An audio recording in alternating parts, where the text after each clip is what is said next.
He was a fugitive running away from a charge of murder. He had lived 2/3 of his life, not in complete, but the last third at least, in relative comfort. He was cross-cultural and was somewhat integrated with still a third culture. He had married and had children and was making a living as a shepherd, but was divorced from his roots in either of the cultures he had left. He had not forgotten God, but seemed to not be close to his spiritual roots.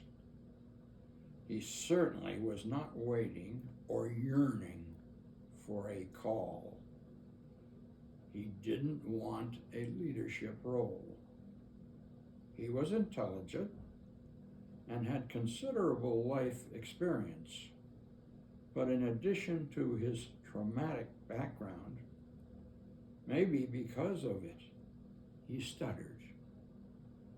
If he had a counselor in our modern period, he would probably be diagnosed with an identity complex. Then he was confronted by God and given an unwanted call. He responded with a number of arguments designed to show that God was mistaken. But God rejected his arguments and demanded obedience. Who am I talking about? Why, Moses, of course. He had been raised by both his Hebrew mother and an Egyptian princess who had rescued him from certain death. He received the most sophisticated education available in his day. He also had somehow absorbed the basic spiritual heritage of the Hebrews. But in defending one of his Hebrew tribe, he killed an Egyptian. Then he was rejected by the Egyptian court, but also his Hebrew brothers. He fled for his life into the wilderness, where he learned the way of the desert. In hindsight, of course, Moses at this point in his life did not have hindsight. His life history had given the perfect training of the life task ahead.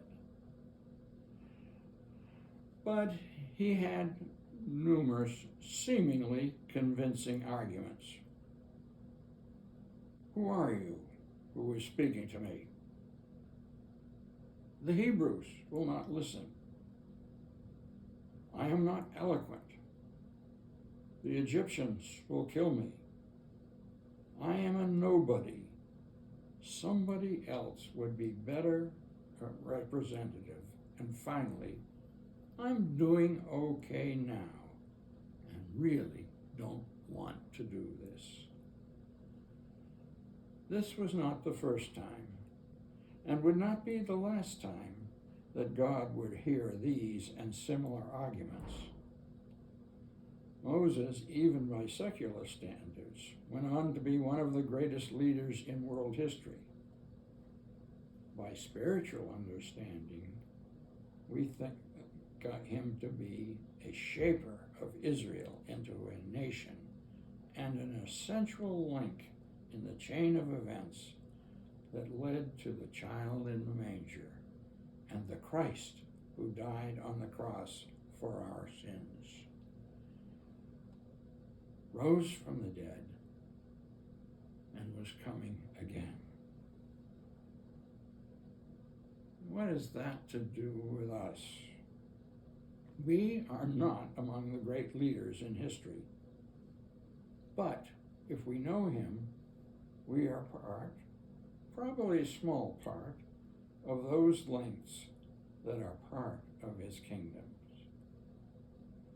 If you receive this call, pray about it. Think about it. But avoid getting into an argument with God.